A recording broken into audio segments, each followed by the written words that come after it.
Lorsqu'il est venu sur cette terre ce jour-là, Jean-Baptiste l'a vu. Shalom, shalom. Voici l'agneau de Dieu qui ôte les péchés du monde. L'agneau de Dieu qui vient non seulement effacer, mais ôter le péché du monde. Nous voulons élever l'agneau de Dieu. Adorer Jésus, Gloire à qui Jésus. s'est sacrifié, qui s'est offert. Gloire au roi Il de n'a pas gloire. regardé comme un Alléluia. arraché que d'être égal à Dieu. Gloire à Il s'est Jésus. humilié jusqu'à la mort, jusqu'à la mort. Alléluia. C'est pourquoi aussi Dieu l'a souverainement élevé. Et en son nom, tout genou fléchit, la maladie fléchit, la pauvreté fléchit, les blocages fléchissent, tout fléchit devant l'agneau de Dieu qui ôte les péchés du monde. Oh, gloire à Jésus. Dieu est merveilleux.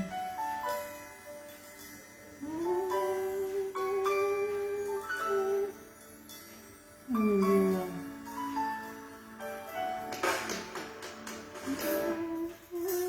C'est lui qui a vaincu la mort. Jésus, l'agneau de Dieu. Il régnera sur la grande chose. Jésus, l'agneau de Dieu. C'est lui qui a Là, je suis en train de faire signe aux autres comme il a. Il règne au-dessus de toutes choses. Oui, son nom est élevé au-dessus de tous les noms. Jésus, l'agneau de Dieu, qui ôte les péchés. Son nom est élevé au-dessus de tous les noms. Jésus, l'agneau de Dieu, qui ôte les péchés. Son sang parle plus fort. Son sang parle plus fort. Pour mon salut. Alléluia.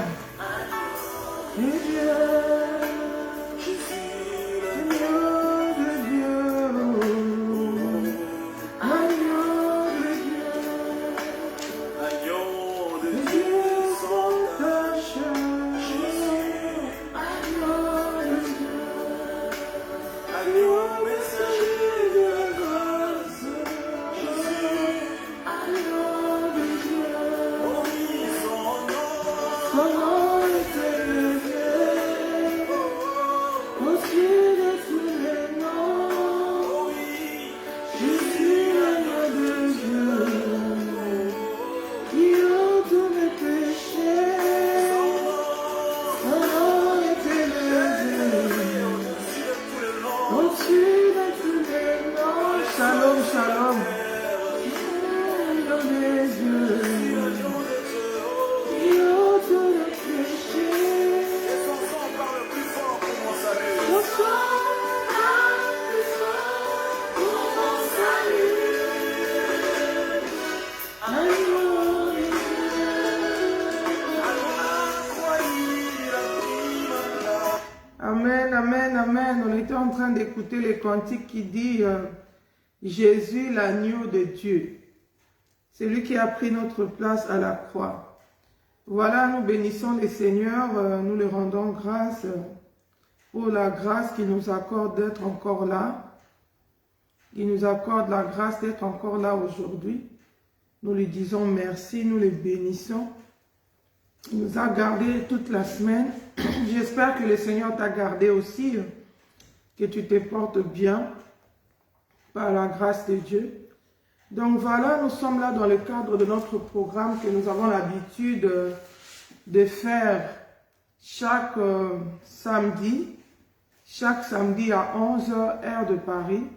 Nous avons l'habitude de faire ce programme. C'est un moment pendant lequel nous partageons la parole de Dieu. Et aujourd'hui, par la grâce de Dieu, nous allons parler du thème « Les bons combats ». Notre thème d'aujourd'hui, nous parlerons du bon combat. Pourquoi? Parce qu'il y a beaucoup de chrétiens, qui parlent, qui combattent qui sont dans plusieurs fronts en fait, qui sont dans plusieurs fronts dans leur vie chrétienne, qui s'occupent de beaucoup de choses à la fois. Shalom, sœur Julia, sois bénie. Ils s'occupent de beaucoup de choses à la fois. Ils mènent plusieurs combats. Mais aujourd'hui, nous allons parler du bon combat. Il y a un bon combat. Les combats que le Seigneur attend de nous, que nous puissions combattre. C'est de ces combats-là que nous allons parler aujourd'hui. Nous allons parler du bon combat de la foi. Alléluia. Donc déjà, le bon combat, c'est un thème, c'est un mot que nous avons tiré de la Bible, que nous lisons dans le livre de 2 Timothée. 2 Timothée chapitre 2. Nous allons commencer par 1 Timothée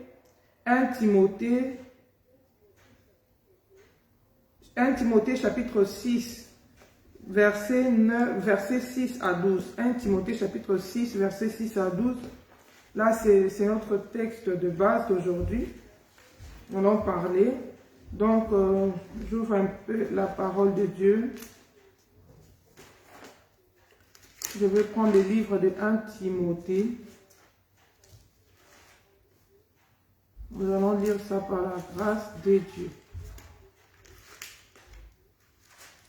Je suis dans 1 Timothée chapitre 6. À partir du verset 6, la Bible dit ceci. Certes, c'est la version Thompson. La Bible nous dit ceci. Certes, c'est une grande source de gain qu'est la piété.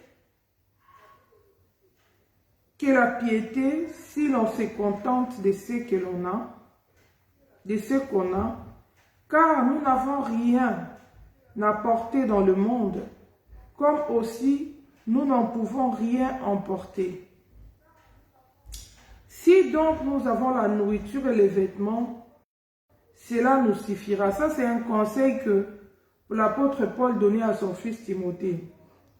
Cela nous suffira, mais ceux qui veulent s'enrichir tombent dans les tentations, dans les pièges et dans une foule de désirs insensés et pernicieux, qui plongent les hommes dans la ruine et la perdition.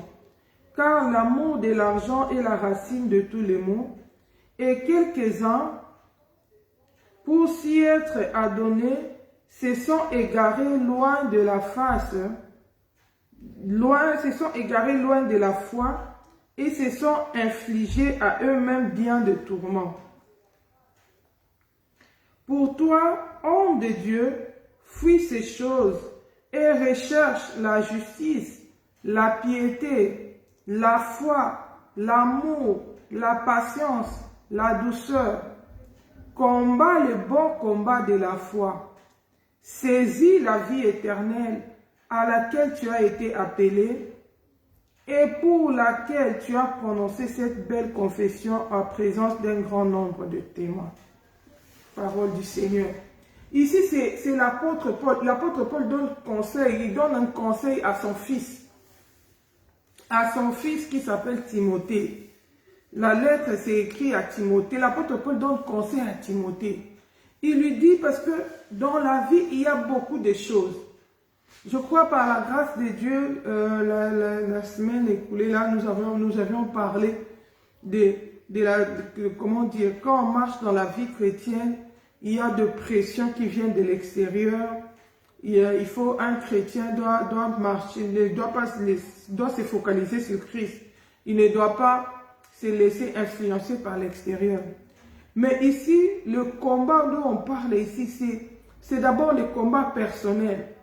Par rapport à soi-même, par rapport à ses propres désirs, par rapport à ses propres pulsions, par rapport à ses défis, aux défis de la vie, par rapport aux problèmes qu'on affronte.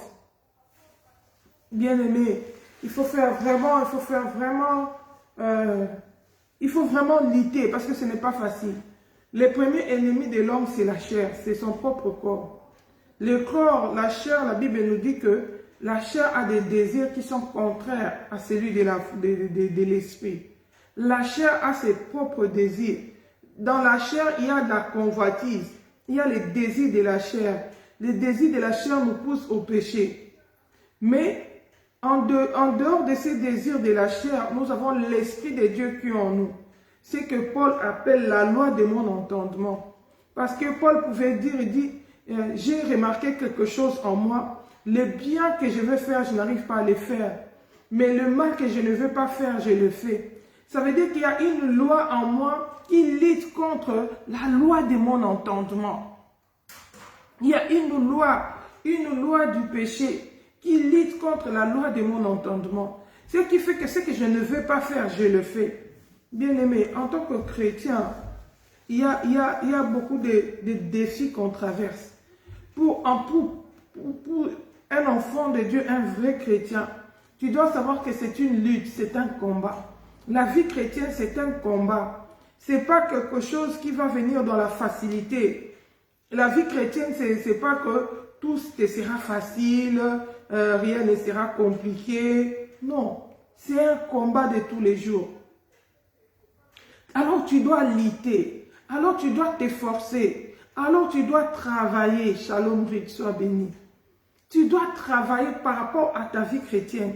Il y a des efforts à fournir pour y arriver. Ça ne va pas venir comme ça dans la facilité. Les diables, pourquoi? Parce que nous avons un adversaire de l'autre côté, les diables, qui ne veut pas que nous, en tant que chrétiens, nous puissions aller au ciel. Alors, il va nous combattre par beaucoup de choses. Les combats ne viennent pas seulement de l'extérieur, mais les combats peuvent venir de nous-mêmes aussi. Par nos propres désirs. Shalom, ma soeur Cathy, sois bénie. Par nos propres désirs, par nos propres besoins. Le diable peut passer aussi par nos besoins. Si on regarde l'exemple de Jésus-Christ, quand il a été tenté dans Matthieu 4 ou Luc 4, tout ça, quand il était tenté dans le désert après avoir gêné, le diable était passé par ses propres besoins pour le tenter. Pourquoi? Parce qu'il avait eu faim. Il avait le besoin de la faim. Et le diable est venu passer par ces besoins-là pour éprouver la foi de Jésus-Christ. Pour lui dire, mais tu as faim, mais tu es fils de Dieu, non? Ordonne à ces pierres-là de devenir les pains. Il commence à les tenter. Il commence à manipuler la parole de Dieu. C'est pourquoi j'aime bien dire aux chrétiens, aux enfants de Dieu, il faut faire très attention. Il faut faire très attention. Pourquoi? Parce que le diable connaît la parole de Dieu. Et pour venir tenter ta foi, il va aussi passer par la parole. C'est pourquoi nous sommes dans un temps où nous, chrétiens, nous devons connaître la parole de Dieu. Parce que si tu ne connais pas la parole de Dieu, tu n'aimes pas la parole de Dieu, tu vas facilement tomber dans la séduction de l'ennemi. Shalom, maman Inès, sois bénie. Tu vas facilement tomber dans le piège de l'ennemi. Le diable va te séduire. Pourquoi? Parce que tu ne connais pas suffisamment la parole. Tu n'as pas de maturité, tu n'es pas solide dans ta foi. Bien aimé, les combats ne viennent pas seulement de l'extérieur. Les combats passent aussi par nos propres désirs. Les combats passent aussi par nos défis de tous les jours. Les combats peuvent passer aussi par l'orgueil de la vie. L'orgueil de la vie, c'est dans l'homme. Ce qu'il voit, hein, l'orgueil, ça l'amène à l'orgueil. Ça, tu dois travailler ton orgueil. La convoitise de la chair, la convoitise des yeux, c'est l'homme qui est affecté par ce qu'il voit. Tu dois lutter toi-même pour que tu n'ailles pas tomber dans le piège. Bien aimé, la vie chrétienne, c'est un combat. La vie chrétienne, c'est un combat de tous les jours. C'est pourquoi Paul, ici, il donne nos conseils. Il donne conseil à son fils Timothée pour qu'il sache, qu'il se focalise sur l'essentiel. Qu'il n'aille pas combattre en ordre dispersé. Qu'il n'aille pas entrer dans ce qui n'est pas nécessaire. Alléluia. Il lui dit, le verset 6, il commence à lui donner le conseil. Il dit, certes, c'est une grande source de gain qu'est la piété et le contentement. Ici, c'est la version Thompson, on dit, si l'on se contente de ce qu'on a. Parce que Timothée, en tant qu'humain, il avait aussi des besoins. Il avait des besoins. Et le diable peut aussi te dire que non, arrête un peu de servir Dieu. Tu as servi Dieu pendant longtemps, tel besoin, le Seigneur ne satisfait toujours pas. Tel besoin, regarde, tu manques de tout. Regarde, tu manques ceci, cela. Le diable essaie bien nous présenter ce que nous manquons. Regarde, quand il est allé tenter Ève, qu'est-ce qu'il a fait? Le Seigneur avait planté tout un jardin avant de créer l'homme et la femme. Il avait planté tout un jardin. Et si tu regardes dans Genèse, on explique les richesses qu'il y avait dans ce jardin. Il y avait toutes les richesses. Il y avait même un fleuve qui s'est séparé en 4 bras. Dans ce fleuve-là, il y avait des pierres précieuses. Il y avait tout. Le Seigneur avait planté des arbres bons à manger, des arbres agréables à la vie. Il y a d'autres arbres qui étaient là seulement pour que quand l'homme voit ça, il est dans un environnement qui lui fait plaisir. C'est comme un traitement de son esprit. Il est déstressé, il est bien. Et le Seigneur avait fait beaucoup d'arbres. Bien-aimés, toi et moi aujourd'hui, si on nous amène dans un jardin botanique, on nous demande de dire seulement les noms de tous les arbres qui sont là. Peut-être qu'il y aura d'autres espèces que nous n'allons pas connaître. Shalom, ma sœur Irène. Il y aura d'autres espèces que nous n'allons pas maîtriser parce que nous ne connaissons pas ça, c'est tellement beaucoup, c'est une variété.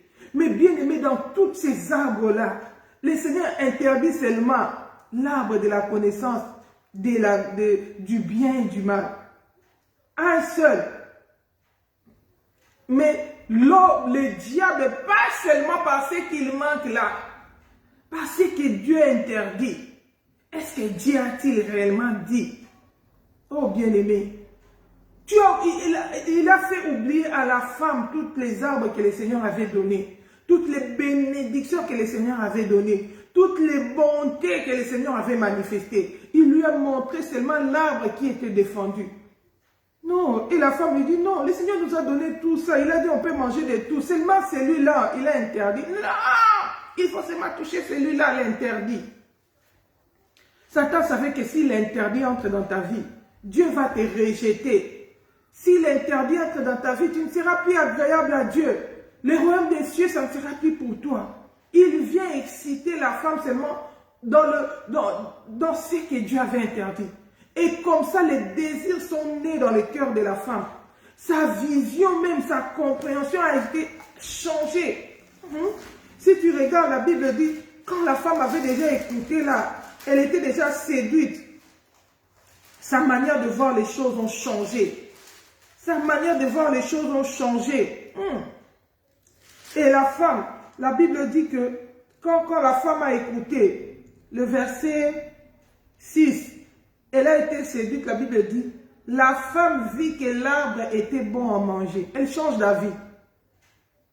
Agréable à la vie et propre à donner du discernement. Oh bien-aimé. Ça c'est la version Thompson. Propre à donner du discernement. Elle prit de son fruit et en mangea. Et en donna aussi à son mari qui était avec elle. Il en mangea. Bien-aimé, après avoir écouté le diable, après avoir été séduit par les mauvaises pensées, parce que le diable, on ne le voit pas physiquement comme ça. Il peut passer par un homme qui te donne de mauvais conseils. Il peut passer aussi par tes pensées. Tu penses que c'est toi qui penses, mais c'est le diable qui te suggère de mauvaises pensées. Il suggère de mauvaises pensées. Et quand tu acceptes ça, quand tu adhères dans ça, automatiquement ça enfante le péché en toi. Ça te pousse à poser des actes qui ne glorifient pas le Seigneur. Alléluia. Bien aimé, partagez aussi pour que les autres aussi voient qu'on est là, inviter les autres à suivre ces messages. Ça peut aider beaucoup de chrétiens. Alléluia. La Bible dit, la mentalité de la femme a changé. Elle a changé d'avis. Elle a commencé à voir maintenant que cet arbre était bon à manger. Mais depuis longtemps, elle passait là. Ce n'était pas comme ça. Pourquoi? Parce que le diable a affecté et passé. Il a créé. Pour Ève, ce n'était même pas un besoin. Parce que Ève n'avait même pas faim. Elle avait beaucoup d'arbres. Peut-être qu'elle n'avait même pas encore visité tous les arbres du jardin. Mais le diable est venu créer un besoin qui n'était pas. Il est venu susciter un désir qui n'était pas. Tu peux être, c'est pourquoi beaucoup des enfants de Dieu, tu vois, des fois ils craignent Dieu. Ils aiment le Seigneur délibérément. Mais le diable vient les pousser. C'est pourquoi la Bible dit, Judas même avant qu'il aille vendre Jésus, Satan entra dans Judas. Il te suggère tu ouvres les portes, il entre. Il te pousse maintenant à faire le mal. Il te pousse à pécher. Il te pousse à aller à l'encontre de la volonté de Dieu. C'est comme ça aussi beaucoup de chrétiens. Le Seigneur les bénit, il reçoit l'argent. Mais les diables le montrent, tu ne vois pas que ce qu'ils mangent avec la dîme là, hein, ça va, tu as beaucoup de besoins. Pourquoi tu payes la dîme? Non. Donc, dépense ça. Tes enfants manquent de ceci, tes enfants. Et des fois même, des fois même, la Bible dit, même des fois même, la dîme là qu'on mange, ça ne résout pas nos problèmes. Bien aimé, tu as 9 dixièmes. Tu n'as pas pu résoudre tes problèmes. Tu penses que tu vas les résoudre avec 1 dixième. Les diables viennent nous séduire. Les diables viennent nous tromper. Et on commence à penser que les calculs, ça ne marche pas. Moi, je trouve que je vais prochainement, que je dépasse d'abord. Or, il sait qu'en les faisant, il t'attire la malédiction de Dieu. Il sait qu'en les faisant, le Seigneur va souffler sur ton revenu. Celui qui devant va venir dévorer tes revenus. Tu vas encore avoir beaucoup plus d'inquiétude. Tu vas encore aller dans beaucoup de plus de péchés. Et ça sera aussi une malédiction parce que le Seigneur trouve que tu as mangé la dîme. Tu as péché contre le Seigneur. Mais pourtant, le Seigneur t'a donné les 9 dixièmes. Mais moi, j'aime toujours donner cet exemple. Quand on travaille avec l'État, on ne discute pas en ce qui concerne les impôts. Quand tu travailles déjà dans la fiche de paie, avant même qu'on te paye là, on retire la quote part ouvrière. On retire la code, le précompte professionnel. Ça, c'est la taxe. Avant de te payer, on retire déjà. Et à la fin de l'année, quand on va remarquer encore, est-ce que c'est vrai, on a retiré? Est-ce que la manière dont il a travaillé, tous les revenus qu'il a eu là, il a eu beaucoup ou il a eu peu? S'il a eu beaucoup, ils enlèvent encore. Pas de discussion. Là, tu payes. Mais Jésus avait dit quoi? À César, ce qui est à César, à Dieu, ce qui est à Dieu. L'impôt, tu payes, c'est à César. Mais à Dieu, tu ne donnes pas. Quoiqu'il y a aussi beaucoup d'enfants de Dieu qui trichent même dans l'impôt. Même à César, ils ne donnent pas ce qu'ils font. Ils font beaucoup de trucs qui ne sont pas corrects. Nous ne sommes pas là-dedans aujourd'hui. Mais aujourd'hui, nous voulons te montrer que le Seigneur nous dit combat les bons combats. Bien aimé, sur la terre des hommes, il y a beaucoup de choses qui peuvent nous distraire, qui peuvent nous faire écarter du droit chemin, qui peuvent nous distraire, nous faire oublier l'essentiel, le but pour lequel nous sommes sur la terre. Pourtant, en tant que chrétiens, nous devons nous préparer. C'est vrai, nous disons que Jésus-Christ revient. Oh, Jésus-Christ revient bientôt. Tout le monde, c'est devenu comme une chanson, Jésus-Christ revient. Mais bien aimé, la Bible nous montre que les vierges qui entendaient le retour de l'époux devaient se préparer. Ceux qui étaient distraits, ceux qui n'ont pas travaillé leur caractère, ceux qui n'ont pas travaillé leur vie chrétienne, ceux qui n'ont pas travaillé leur relation avec le Seigneur, ils ont été surpris. Ils n'avaient plus d'onction, ils n'avaient plus l'huile. Le mari est venu à un moment où ils ne s'attendaient pas. Bien aimé, s'ils savaient que le mari allait venir pendant cette nuit-là, ils allaient se rendre compte que leur lampe, l'huile là, n'allait pas suffire. Ils allaient peut-être partir vite acheter de l'huile avant de venir s'endormir. Mais ils étaient distraits. Elles ont préféré aller s'endormir, peut-être être là à papoter, surtout nous les femmes, nous aimons bien parler, à papoter, à raconter, à s'occuper des autres. Ah, regarde, elle aussi, elle attend l'époux. On est 10, non? Moi aussi, j'attends. Moi, j'ai commencé à attendre depuis si c'est combien de temps. Au lieu de se préparer en conséquence, au lieu de vérifier d'abord, est-ce que là, quand j'attends l'époux là, mon huile ici, est-ce que c'est suffisant? Est-ce que le caractère que j'entretiens là aujourd'hui, si Jésus revient, est-ce que je vais hériter le royaume des cieux? Bien aimé, ça ce sont les priorités du chrétien dans les temps où nous sommes. Ça doit être notre priorité. Nous devons traiter, c'est pourquoi Paul dit, moi donc, je ne cours pas comme à l'aventure. Paul savait qu'il n'était pas éternel sur la terre. Il savait qu'il avait un temps que le Seigneur lui avait donné. Il avait un parcours à accomplir. Il avait une mission à accomplir sur la terre des hommes. Et il travaillait en conséquence. Il travaillait en conséquence. Il n'était pas distrait. Il ne perdait pas son temps, bien-aimé. Alléluia. Et il ne le fait pas seulement pour lui-même. Il donne aussi un conseil à son fils Timothée. Sur cette terre ici, il y a beaucoup de choses qui peuvent te distraire. Tu peux entrer dans beaucoup de combats, ça ne te concerne même pas. Alléluia. Il y a des combats comme ça, tu entres dans les choses d'autrui, tu es distrait. Au lieu de te focaliser, arranger d'abord ta propre situation. Bien aimé. La Bible nous montre les jours que Jonas est entré dans les bateaux. Il avait un problème avec Dieu. Mais son combat avec Dieu a affecté d'autres personnes qui sont entrées dans un combat qui n'était pas leur. Quand ils ont vérifié, ils ont dit, mais il y a quelque chose qui ne va pas ici. D'où nous viennent ces troubles, d'où nous viennent ces problèmes? Ils sont allés consulter Dieu. Chacun a commencé à prier son Dieu. Chacun a commencé à chercher, ça c'est quoi? Ça c'est pas notre combat. Depuis longtemps, nous on fait notre voyage ici sans problème. Hein? Ces combats ici, ça vient encore d'où? Ils ont compris que ça venait de Jonas. Ils l'ont jeté dans l'eau, à chacun son combat. Bien aimé. Les pires, c'est encore quoi? Qu'il y a des gens qui ne se préoccupent même pas de leur relation personnelle avec Dieu. Qui ne se préoccupent même pas de sa vie personnelle, de sa vie chrétienne avec Dieu. Est-ce que ça peut un peu t'arriver de faire le bilan de ta vie chrétienne? De regarder, j'ai reçu Jésus-Christ en telle année. Ah, j'ai reçu Jésus-Christ depuis telle année. J'ai déjà fait autant de temps dans la vie chrétienne. Oui, c'est bon. Depuis que j'ai reçu Jésus-Christ, qu'est-ce qui a déjà changé dans ma vie? Qu'est-ce que j'ai déjà amélioré? Et qu'est-ce qu'il faut que j'améliore encore? Si Jésus revient aujourd'hui, est-ce que je pourrais comparer devant lui? Si la trompette sonnait maintenant, est-ce que je pourrais être enlevé? Au lieu de passer le temps, un tel a dit, oh, un tel. Jésus va te trouver en train de dire un tel et tu rates le ciel à cause d'un tel. Pourtant, tu pouvais prendre ce temps-là pour améliorer ta situation avec le Seigneur. Alléluia. Les combats, ça ne vient pas seulement de l'extérieur. Ça, c'est une distraction entre dans d'autres combats. Paul l'exhorte, il dit, combat les bons combats. Hein? Les bons combats de la foi, c'est quoi? C'est ça qu'il explique ici. Il commence à lui dire, sache que tu n'as rien emporté sur la terre. Hein? Quand tu étais né, tu étais sorti du ventre de ta maman, tu n'avais rien amené. Les jours aussi, tu vas mourir. Quand tu vas partir, tu vas aussi rien amener. Oh.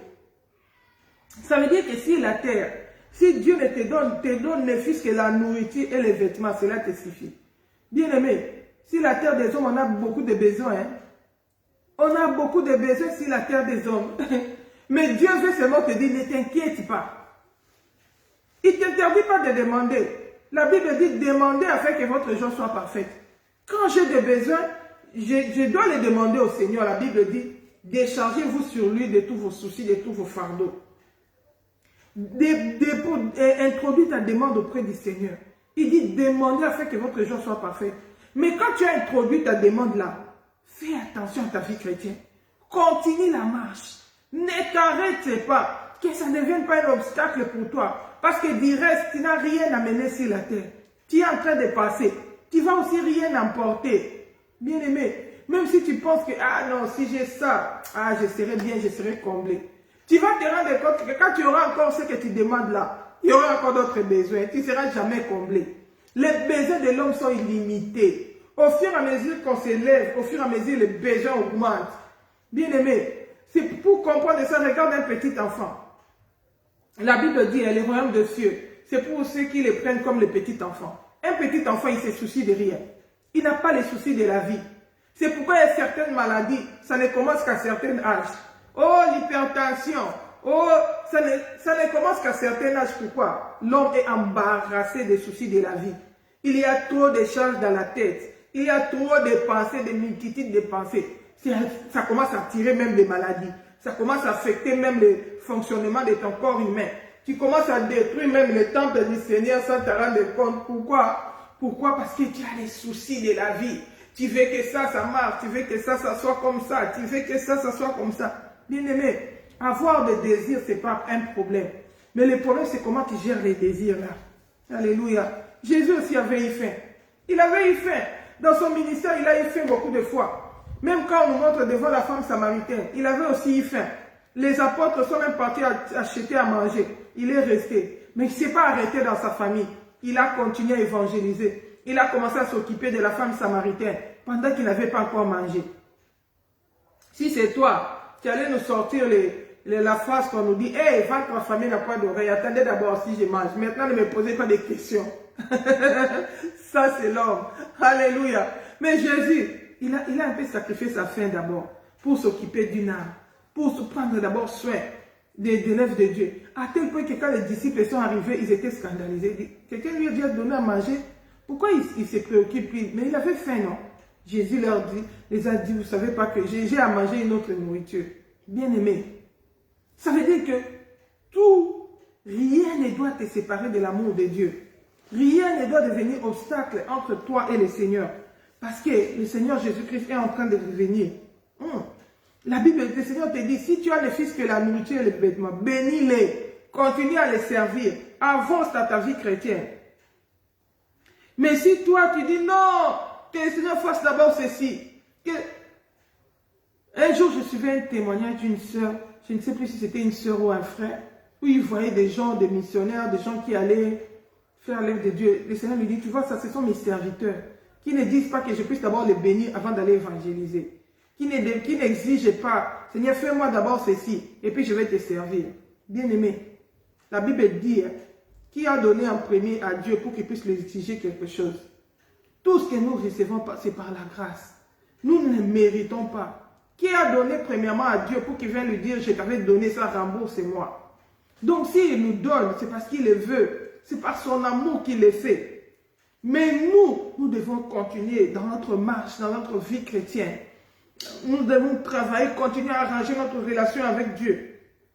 Il dit parce que ceux qui veulent s'enrichir, ils vont tomber dans les tentations, dans les pièges et dans une foule de désirs insensés et pernicieux qui plongent les hommes dans la ruine et la perdition. Bien, mais si tu veux t'enrichir, tu vas tomber dans les pièges de l'ennemi. Tu vas tomber dans la tentation. Tu vas tomber dans les foules de désirs insensés et pernicieux. La Bible dit que ça plonge l'homme dans la ruine et la perdition. C'est pourquoi aujourd'hui nous voyons même beaucoup d'hommes de Dieu qui ont commencé sobrement avec le Seigneur, qui ont commencé avec le contentement. Mais quand la convoitise est arrivée, ils ont commencé à convoiter ce qui était bien et ce qu'ils voyaient, la convoitise des yeux. Il a vu l'autre acheter Jeep, lui aussi veut acheter Jeep. L'autre a acheté tout ça, lui aussi. Et même les gens de la famille commencent à faire pression. Toi, tu ne vois pas les autres pasteurs sont bénis. Toi, votre pasteur là, il est toujours comme ça. Il n'est pas en Europe. Il est maintenant pour partir aussi en Europe, pour ressembler aussi aux autres là. Il va faire ce que le Seigneur ne lui a pas recommandé de faire. Les diables connaissent cela. C'est pourquoi quand il était venu tenter Jésus, la Bible dit, il lui avait dit quoi? Il lui dit, si tu te prosternes devant moi, je te donnerai toutes les richesses de la terre. Je te donnerai toute la gloire. Bien aimé, chaque fois qu'il y a un cœur qui recherche les richesses, chaque fois qu'il y a un cœur qui recherche la gloire, le diable vient. Ça veut dire que tu l'appelles. Tu ouvres la porte dans ta vie. Et il va venir, le diable quand il vient, il n'a pas 4, 5 missions. Égorger, détruire, dérober. Il va venir accomplir sa mission pour à la fin amener ton âme en enfer. Oh bien-aimé, le Seigneur aujourd'hui nous exhorte, combattons les bons combats. Sache que dans la vie, il y aura des besoins. Ne tombe pas dans la convoitise. Si nous regardons Akan c'était un Israélite. Il vivait bien sa vie. Ils étaient là. Déjà, c'est des gens vraiment ils ont subi Akan. Akan a résisté pendant tout le temps de désert. Là. Tout le temps de désert, il a résisté. Il est entré à Cana. Bien aimé, ils sont entrés à Cana, ils ont commandé à prendre possession. Il a traversé les Jourdains. Donc, il a résisté pendant tout le temps du désert. Ils ont traversé les Jourdains. Ils ont commencé à prendre des possessions de Cana. Donc, à entrer en possession des promesses de Dieu dans leur vie. Ils commençaient à conquérir les tribus selon que le Seigneur leur avait donné des territoires. Mais ils arrivent seulement dans les territoires de Jéricho. Akan tombe dans la convoitise. Bien aimé, il a convoité quoi? Un simple manteau. Manteau de cachemire. En tout cas, que le Seigneur me fasse grâce. Je ne sais pas si je vais retrouver ces versets pour vous lire. Parce que des fois quand je lis ça, je dis Seigneur, fais-nous grâce. Seigneur, fais-nous grâce parce que qu'il nous fasse grâce. La vie chrétienne, bien aimée, c'est un combat. La vie chrétienne, c'est un combat. Qu'on ne te trompe pas. C'est un combat. La vie chrétienne, c'est un combat. C'est un combat. Nous devons combattre pour avoir la victoire. Ne pense pas que ça va venir seulement dans la facilité comme ça. Oh, gloire à Dieu. Josué chapitre 7, verset, je vais lire, lève-toi, sanctifie les peuples, vous avez approché au matin du... Voilà. Josué s'éleva de bon matin. Je vais épargner qu'on ne lise pas beaucoup de versets. On voit seulement ce qu'Akan avait combattu. La Bible dit, verset 20. Josué chapitre 7, verset 20. La Bible dit ceci. Akan répondit à Josué, c'est vrai, c'est moi qui ai péché contre l'Éternel, le Dieu d'Israël. Voici en détail ce que j'ai fait. Je vis dans le butin un manteau de chinéa, manteau, hein, d'une rare beauté, convoitise, seulement le manteau, ça tue toute ta vie. Ainsi que 200 cycles d'argent, l'argent, l'amour de l'argent, ceux qui voudront s'enrichir tomberont dans beaucoup de trucs pernicieux. Regarde un peu ici. La Bible dit, un manteau de chinéa d'une rare beauté, ainsi que 200 cycles d'argent et un lingot d'or. L'or, l'argent et l'or va amener beaucoup de gens en enfer. Pesant à lui seul 50 cycles. J'en ai eu envie, la convoitise, et je les ai pris. Ils sont maintenant cachés en terre, à l'intérieur de ma tente. L'argent par-dessus. Oh bien-aimé. Le Seigneur qui vous donne toute une ville. Là, il avait fait ça quand ils sont allés conquérir Jéricho. Bien-aimé. Jéricho, Israël n'a même pas combattu dans la chair. Ils ont eu la victoire spirituellement. Après avoir tourné, fait 7 jours de tour. Pousser les cris vers l'Éternel, les louanges de l'Éternel. Les murs de Jéricho s'est détruit et ils sont entrés à Jéricho. Bien-aimé. C'est Dieu terrible là qui est capable d'ouvrir même la mer rouge. Akan avait vu tout ça. Quand les gens mouraient dans le désert à cause de la désobéissance, quand les gens étaient mordus par des serpents, ils ont élevé les serpents des reins. Akan avait vu toutes ces choses. Il a mangé la manne, il a mangé les cailles, il a entendu tous les conseils. Le pire encore, il a vu comment Dieu a dit à Moïse, ce grand prophète, que tu ne vas pas entrer à Canaan parce que tu ne m'as pas sanctifié devant ce peuple. Monte dans la montagne, tu vas mourir. Il a vu tout ça. Dieu n'a même pas épargné Moïse. Dieu n'a même pas épargné Aaron, sacrificateur, parce qu'il avait fait le veau d'or là. Dieu n'a même pas épargné. Il est mort dans le désert. Myriam, la prophétesse, la grande sœur de Moïse, celle qui avait caché Moïse dans l'eau quand sa maman l'avait mis dans la caisse là dans l'eau, celle qui veillait sur lui, qui connaissait toutes les prophéties au sujet de Moïse. Les jours où il a murmuré sur Moïse, elle a été frappée de la lèpre. Akan voyait tout ça, que Dieu ne fait exception de personne. Il connaissait toutes ces choses, mais à cause de la convoitise, Dieu avait dit à Jéricho, vous n'allez prendre rien. Vous allez livrer tout par interdit. C'est comme aujourd'hui, le Seigneur dit, un vrai enfant de Dieu, tu dois te dépouiller. Tu ne peux pas porter des bijoux. Tu ne peux pas porter des habits sexy. Tu ne peux pas mettre des faux cheveux. Mais à cause de la convoitise, les gens préfèrent désobéir au Seigneur. Oh bien-aimé, nous serons un Dieu juste. La Bible dit, il ne laissera pas les coupables impunis. Tu risques de manquer le ciel pour les choses de la terre. Si tu regardes la vie de Akan, ça s'est arrêté là. Quand il a fini de donner son discours. Quand il a fini de donner son discours, on a demandé aux gens de s'écarter de lui. On a demandé aux gens de s'écarter de lui. La Bible dit, Josué envoya des gens qui courirent à la tente. C'était bien caché dans sa tente, l'argent par-dessous. Ils enlevèrent les tours de l'intérieur de la tente et l'apportèrent à Josué et à tous les Israélites et les versèrent devant l'Éternel. Josué prit Akan, fils de Zéra, ainsi que l'argent, les manteaux et les lingots d'or. C'est lui-même qui avait péché. Hein? Regarde maintenant la malédiction qui va jusqu'aux enfants, jusqu'aux 4e génération. On dit, des lingots d'or. Ses fils, les fils d'autrui, ils avaient fait quoi pour qu'ils viennent mourir ici? Ses petits-fils, ses fils, on dit quoi? On prend ses fils, ses filles. Ils ont fait quoi, les filles? Ils sont des victimes du péché du parent.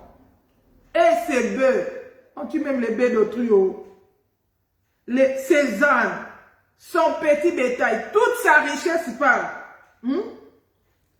Sa tante, la tante là où il avait caché, là, sa petite maison, là, il n'avait même pas de maison, tante. Parce qu'ils étaient en train de se déplacer, sa tante. La Bible dit, hein, et tous ceux qui lui appartenaient, tout Israël s'est mis avec Josué, ils les firent monter dans la vallée d'Accord. Josué dit, combien tu nous as rendus exécrables, l'Éternel te rend exécrable en ces jours. Tout Israël lui jeta des pierres, on les brûla et on les lapida. Bien-aimé, quel malheur! C'est lui qui a commis les péchés une seule personne. Toute une génération détruite. La postérité d'Akan n'existe plus en Israël. Pourtant, en Israël, quand quelqu'un se marie, il le meurt sans faire des enfants. On doit lui chercher une postérité. Hein? Son frère doit marier sa femme pour prendre les enfants, pour donner le nom du défunt. Pourquoi? Parce qu'il doit avoir une postérité en Israël, il doit avoir une descendance qui doit garder son héritage. Mais Akan, pas d'héritage. On ne laisse même pas de descendants. On tue ses enfants et ses filles qui n'ont rien fait. On va même jusqu'au bétail. On va même jusqu'à la tente. Et le manteau qu'il avait séduit, il n'a jamais porté ça. Il est mort, brûlé, au fait le même jour avec les manteaux. Bien-aimé, sacrifier son âme jusqu'à ce niveau-là pour les choses de la terre, vanité de vanité, les choses que nous avons trouvées, que nous allons laisser, que nous allons abandonner. Oh, bien-aimé, qu'est-ce qui te sépare de l'amour de Jésus? Qu'est-ce qui t'empêche encore d'éviter le royaume de cieux? Si tu entends ma voix, répands-toi, Jésus te parle. La Bible dit, hein, car l'amour de l'argent est la racine de tous les maux. Regarde comment ça a apporté beaucoup de problèmes dans la vie d'Akan. La Bible dit, et quelques-uns pour s'y être adonnés, se sont égarés loin de la foi. Akan a perdu la foi, il a perdu les promesses. Et se sont infligés à eux-mêmes bien des tourments. Bien-aimé, quel tourment dans la vie d'Akan. Paul donne des conseils à son fils. Il dit attention, sur la terre des hommes, il y a beaucoup de choses. Il y a beaucoup de gens qui ont mal fini leur course, qui ont combattu les mauvais combats, qui se sont préoccupés de beaucoup de choses. Hein? La Bible dit, il n'y a pas d'athlète s'il veut être couronné, qui s'embarrasse des choses de la vie. Si tu veux être couronné, ne t'embarrasse pas des choses de la vie. Oh. Les choses de la vie passeront. Alléluia. 2 Timothée 2. Nous allons revenir à notre texte de base. Lisons un peu 2 Timothée, chapitre 2, versets 3 à 7.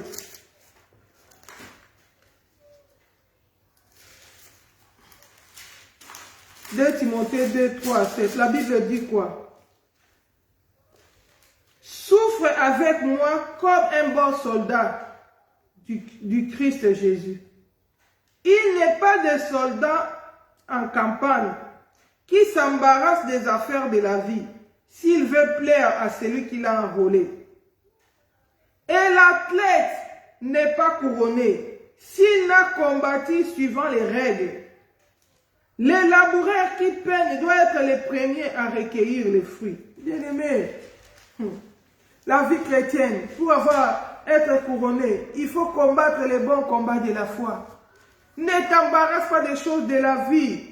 Tu vas entrer dans les soucis parce qu'à cause de besoins, à cause des choses qui te manquent. Oh bien-aimé, à cause de la convoitise, j'ai fait telle chose, Bien-aimé, Akab ne manquait pas des habits, hein. Mais il est allé convoiter les manteaux de cachemire, il est allé convoiter. Tu es enfant de Dieu, tu aimes le Seigneur, tu veux aller au ciel. Mais dès que tu vois quelque chose, cette chose-là est sortie, c'est des états, c'est ça qui règne.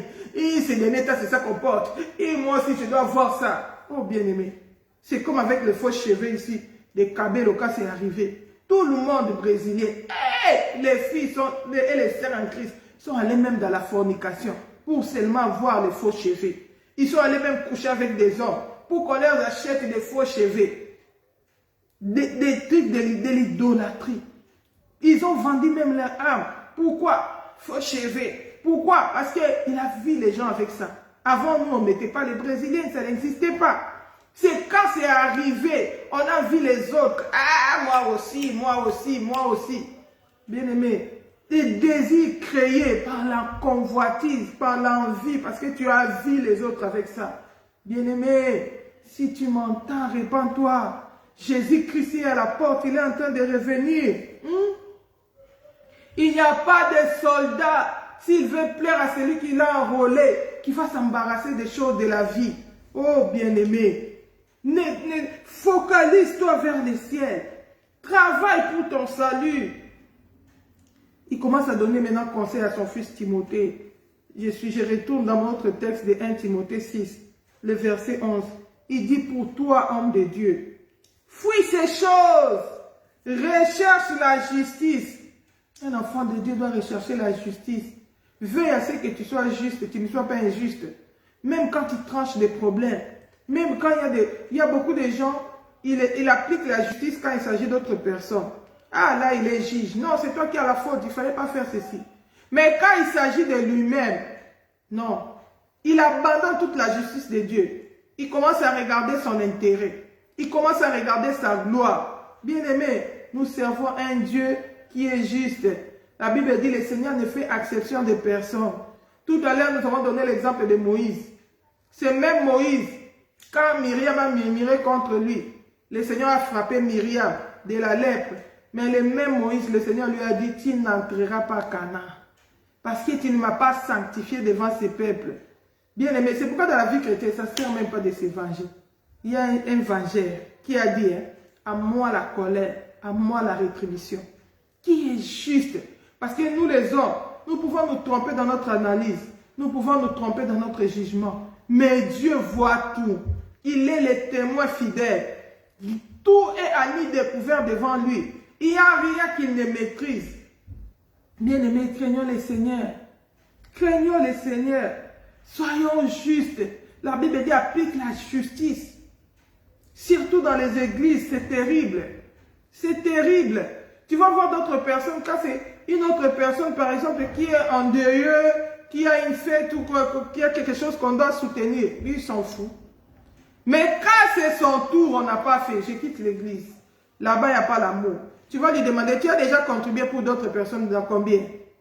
0. Eh non, même pas dans cette église-là. J'avais telle chose. Mais toi, quand les autres ont telle chose-là, toi, tu fais quoi? La Bible dit, c'est que vous voulez que les autres puissent faire pour vous. Faites-les aussi pour les autres. Bien-aimés, apprenons à être justes. Nous attendons le retour de Jésus. Voilà les combats que nous devons combattre, c'est ça. Nous efforcer à être justes. Que les sentiments ne puissent pas dominer. Que nous maltraitons pas l'indigent. Que nous ne soyons pas injustes. Même, ça peut arriver que peut-être je suis magistrat. Que je m'efforce d'être juste parce que Jésus-Christ est en train de revenir, bien-aimé. Ça, c'est un combat, c'est pas facile. Hein? Les émotions peuvent l'emporter. Les sentiments peuvent l'emporter. Tu peux regarder, ah non, c'est mon intérêt, ah moi aussi, hein, le choix est clair. Mais Dieu s'attend que tu sois juste. Oh, bien-aimé. Et le Seigneur nous fasse grâce. La Bible dit, appliquons-nous à la justice. Shalom, sœur Olive. Appliquons-nous à la justice. La Bible dit à la piété.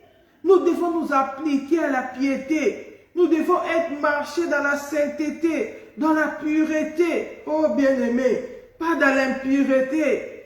Éloigne-toi de tout ce qui est impur. Éloigne-toi de tout ce qui est mal devant le Seigneur. Éloigne-toi de toutes les souillures de ce monde. La Bible dit que celui qui invoque le nom de l'Éternel s'éloigne de toute iniquité. Tu aimais mentir, tu deviens sœur en Christ. Tu as donné ta vie à Jésus, tu vis toujours dans les mensonges. Non, éloigne les péchés, marche dans la piété, marche dans la sainteté.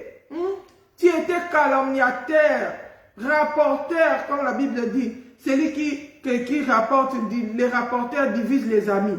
C'est toi qui suscites des querelles dans les églises. C'est toi qui parles là-bas, tu rapportes là-bas. Bien-aimé, tu es devenu dans le Seigneur. C'est le moment de travailler ces caractères-là pour que ça tombe. C'est ça le bon combat de la foi. Combat pour te sanctifier. Combat pour aller dans la piété. Pour marcher de mieux en mieux. Pour, la Bible dit que ceux qui se sanctifient encore. Bien-aimé, nous ne sommes pas encore arrivés. Jésus-Christ est en train de revenir. L'état là que tu prends là, parce que nous les hommes, nous sommes les professionnels des autres.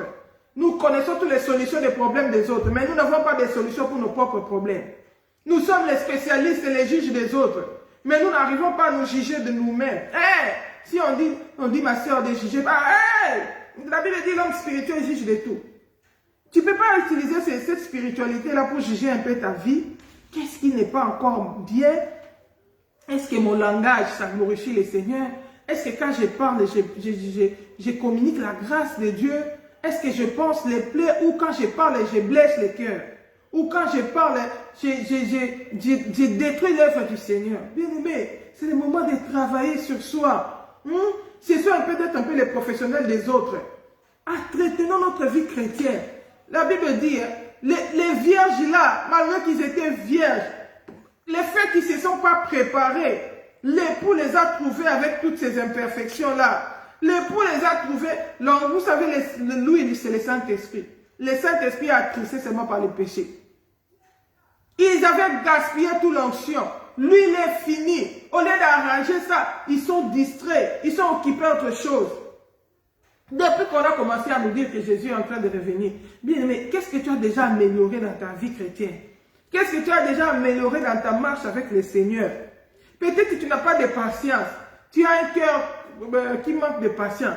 Bien aimé, c'est le temps d'aller même en prière. Dis, Seigneur, brise-moi. Seigneur, accorde-moi la patience. Bien aimé, l'homme se mesure dans les épreuves. C'est quand les épreuves viennent que tu vas remarquer que je n'ai pas encore maîtrisé le pardon. Je ne pardonne pas encore facilement. Quand quelqu'un me fait le mal, même si je le pardonne, mais mon cœur devient dur. Seigneur, brise mon cœur. Donne-moi l'amour de mes ennemis. C'est comme ça que quand comment dire, il y a un problème, tu vois que tu réagis, tu dis, hey Seigneur, donne-moi la patience. Je manque de patience. Je passe vite à l'action. C'est peut-être quand comment dire, tu es en train tu manques de patience, c'est peut-être quand il y a une situation, tu n'arrives pas à patienter, tu te découvres, tu dis, ah Seigneur, je manque encore de patience, manque-moi encore la patience, j'aime vite me venger, je ne supporte pas patiemment l'épreuve. Peut-être tu parles vite, comme Proverbe dit, celui qui répond sans avoir écouté, il pose un acte de folie. Ne sois pas prompt à parler. Mais peut-être toi, quand ça te vient, ça te monte, ça te pousse à réagir. Quand ça va se produire, c'est là que tu vas te rendre compte, moi je suis encore prompt à parler, je parle un peu plus rapidement, Seigneur. Après, aide-moi à garder silence. Seigneur, donne-moi la capacité de supporter. Bien aimé, c'est ça les intentions de prière, c'est ça les vrais combats que nous devons mener. En ce temps où nous sommes, au lieu d'être distraits, par les choses de la vie, par les soucis des siècles présents. La Bible dit que les soucis des siècles présents, ça étouffe la parole de Dieu. Même si on te prêche la parole, s'il y a des soucis, ça ne va pas produire de fruits dignes de la repentance. Ça ne va pas, il n'y aura pas de fruits. Ce sont des choses qu'il faut entretenir dans la prière. Allez devant le Seigneur pour ça. Seigneur, donne-moi la paix. Je manque de paix. Je vis beaucoup dans les inquiétudes. Ça attriste le Saint-Esprit. Alléluia. Lisons un peu ça. Qui nous dit la parole par rapport à ceux qui reçoivent la parole, mais avec beaucoup d'inquiétudes. La Bible dit, quand Jésus donnait la parabole de la sémence, c'est dans Luc 8, verset 14. Il dit quoi? Luc 8, verset 14. Nous allons lire la parole. Que Dieu nous fasse grâce. Luc 8. On tend vers la fin. Luc 8, verset 14. La Bible dit ceci. Ce qui est tombé parmi les épines, ce sont ceux qui, après avoir entendu la parole, s'en vont, sont étouffés par les soucis, les richesses et les plaisirs de la vie, et ne donnent pas de fruits mûrs. Bien-aimé, si tu es un chrétien, toujours les soucis, toujours les soucis, toujours les soucis, les inquiétudes, la parole de Dieu ne va pas produire de fruits en toi. La Bible dit que malgré que tu reçois la parole, ça ne va pas produire de fruits parce qu'il y a un fardeau que tu n'as pas encore déchargé, que tu dois déposer au pied de Jésus, que tu dois lui donner, qu'il te décharge. La Bible dit, déchargez-vous sur lui de tous vos soucis. Prenez son joug qui est léger, son fardeau qui est doux. Apprends à rendre grâce en Dieu en toutes circonstances. Tu reçois gloire à Dieu. Tu ne reçois pas gloire à Dieu. Je continue la marche. Du reste, Jésus-Christ est en train de revenir. Je dois racheter le temps. Je dois me préparer à la rencontre de mon époux. Alléluia. On a prêché la parole, mais ça n'a pas produit de fruits. Pourquoi? Les soucis. Les soucis des richesses. Les soucis de la vie. La Bible dit, c'est comme des épines. Ça étouffe la parole. Ça empêche la parole de Dieu de grandir en toi. Or, la Bible dit que la parole de Dieu habite abondamment en toi. Ça empêche que ça puisse produire des fruits. Tu es bloqué, tu te limites là. Bien aimé, si le royaume de Jésus-Christ revient, il te trouve dans cette situation. Tu manques le royaume des cieux. C'est pourquoi tu vas voir dans la Bible, il y a d'autres personnes, Paul dit, Démas m'a abandonné à cause des soucis des siècles présents. Tu vas faire semblant, un jour tu vas abandonner la foi. Bien aimé, ne tombe pas dans ces pièges. Jésus-Christ revient, il est à la porte. Que rien ne te sépare de l'amour de Dieu. Que rien, que les circonstances de la vie ne te séparent pas de l'amour de Dieu. Même si tu as des défis, tu as des besoins insatisfaits, dépose ça au pied du Seigneur. Demande au Seigneur de te donner la force de continuer. Demande au Seigneur de te donner la force de résister, de marcher dans la sainteté. Timothée nous a dit ici, il dit, toi, recherche la justice, la piété, la foi. Un enfant de Dieu doit avoir la foi. Tu dois apprendre à faire confiance en Dieu. Quand tu as déposé ton fardeau, tu as dit ta requête au Seigneur, crois qu'il a écouté. Il va donner. Change d'attitude. Ne sois pas malheureuse, sois joyeuse. Alléluia. La Bible nous montre l'exemple de Anne. Quand il a fait sa prière, malgré que c'était passé par beaucoup de confusion, malgré que Élie l'avait traité d'alcoolique, mais quand il a compris il a expliqué à Élie, non, je ne suis pas ivre. Je répondais, c'est la douleur de mon cœur qui faisait que je réponde mon âme devant le Seigneur. Élie a compris, il a dit, ah, que le Seigneur te donne la paix. Que le Seigneur te donne la chose pour laquelle tu as prié. La Bible dit, Anne a exercé la foi. Quand elle est sortie de là, elle était plus triste. Elle a changé de visage. Elle a continué à servir le Seigneur. Elle a continué sa marche chrétienne avec le Seigneur. La Bible nous montre l'exemple de Zacharie et Élisabeth. Ils étaient déjà devenus vieux. Élisabeth était toujours stérile. Ils n'avaient toujours pas d'enfants. Mais ils servaient Dieu. Zacharie servait Dieu. La Bible dit, il servait Dieu. Son tour était arrivé d'entrer dans les temples. Il est allé servir Dieu. C'est là que le Seigneur l'a béni. Bien-aimé, sers le Seigneur. Rachète les temps. Jésus-Christ est en train de revenir. La Bible dit, puisque les temps sont mauvais comme ça, que ceux qui sont mariés soient comme n'étant pas mariés, que ceux qui sont vierges comme n'étant pas, ceux qui jouissent des biens de ce monde comme n'en jouissant pas, ceux qui manquent comme n'en manquant pas. Priorité le ciel. Crains le Seigneur. Honore le Seigneur. Il s'occupera de toi, il prendra soin de toi. La Bible dit, un jour Pierre lui a demandé, Seigneur, nous avons tout quitté, nous t'avons suivi. Jésus lui a dit, il n'y a pas personne qui, à cause de moi, a tout quitté. Il a renoncé à sa famille, il a renoncé à ses biens, à tout ça, il recevra au centuple dans les siècles présents et dans les siècles à venir la vie éternelle. Nous servons un Dieu juste. La Bible dit, si tu l'honores, si tu fais de lui tes délices, il va te donner ce que ton cœur désire. Mais toi, cherche le Seigneur, cherche les délices du Seigneur, cherche comment plaire au Seigneur. La Bible dit, les soldats, s'il s'embarrasse des choses de la vie, il ne va pas plaire à celui qui l'a enrôlé. Il ne va pas plaire à celui qui l'a enrôlé. Bien-aimé, concentre-toi sur ta relation personnelle avec le Seigneur. Améliore ta relation avec Dieu. Va de mieux en mieux, de progrès en progrès. Le Seigneur va s'occuper du reste. C'est ce qu'on dit, recherche premièrement la justice et le royaume de Dieu. Et le Seigneur te donnera les restes. Le Seigneur connaît tes besoins. Il dit, ce sont les païens qui s'inquiètent. Mais notre Père sait de quoi nous avons besoin. Bien aimé, si tu crains le Seigneur va te surprendre. Il va te donner même des choses que tu ne lui demandes pas. Mais que ces choses ne soient pas des priorités, mais que le ciel soit la priorité.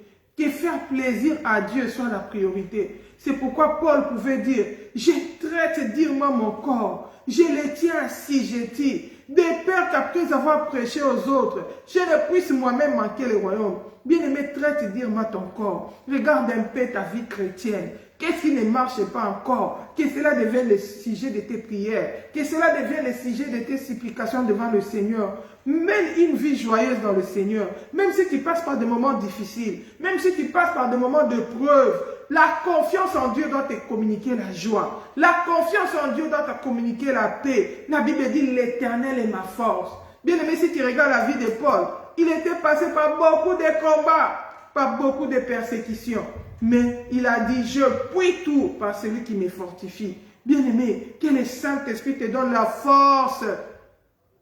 Que le Saint-Esprit soit béni, Paul.